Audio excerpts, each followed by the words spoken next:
So today we're at Grand Rapids Brewing Company, Grand Rapids, Michigan. We just got a flight, 6 beers.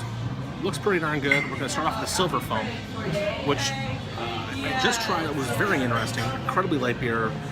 Probably the cleanest beer I've had in Michigan. So it has a little bit of flavor, which is great, but nothing that I'm going to feel like is going to be overpowering. I could see this being a day drinker very, very easily.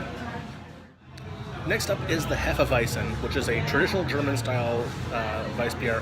It's perfect. I love this thing. The spice level is just exactly where you want it to be. All the flavors blend in very nicely. It's got a very clean finish.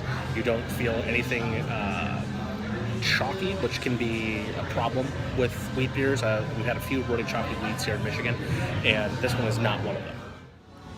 Next up, we have Nicodemus the Wise, which is a really, truly unique beer.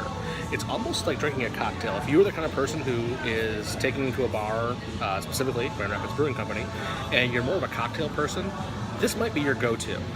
It's inspired by the idea of a gin and tonic, which is definitely evident in the flavor palette.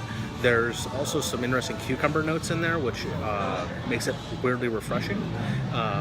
Personally, it's a little on the lighter, more fruity side than I was necessarily looking for, but I can definitely see how this would have a time and place, and like I said, if you're a cocktail person, this could be it for you. So now we're on to Socialbot War Pond, which is a really interesting name for a really interesting beer. When he described what their ideas were, he was right on the money. This is a malty, beautifully done. It's not a red, but it's darn close. It's probably the closest thing to a red I've had in Michigan so far. I would definitely recommend this. If you like any of the Irish reds, you're going to love this. It's probably going to be your favorite thing on the menu they have so far. Next we have Flow, which is actually a protest beer, or awareness beer rather, that done for the STL5 pipeline, which is going across Lake Michigan.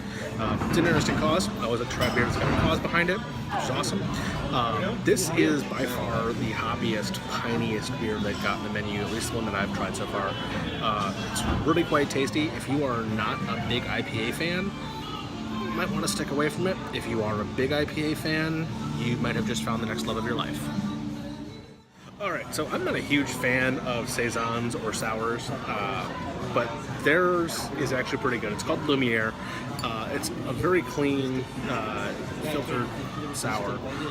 There's been a lot of unfiltered sours in Michigan so far. I don't know why, because that's not typical in my experience. But it's actually pretty good. The sour notes are overpowered pretty quickly by the actual flavors of the beer. I mean, I don't think it's going to get me drinking sours anytime soon on a regular basis, but I'm certainly not going to let this one go to waste. So I decided to do one more just to give it a shot because the name was just amazingly fun. It's Ye Olde Sneaky Banger. Great name for a beer. And this at 10.5% tastes in no way like a 10.5% beer. It's dangerous. Please be careful. That being said, you gotta have at least one.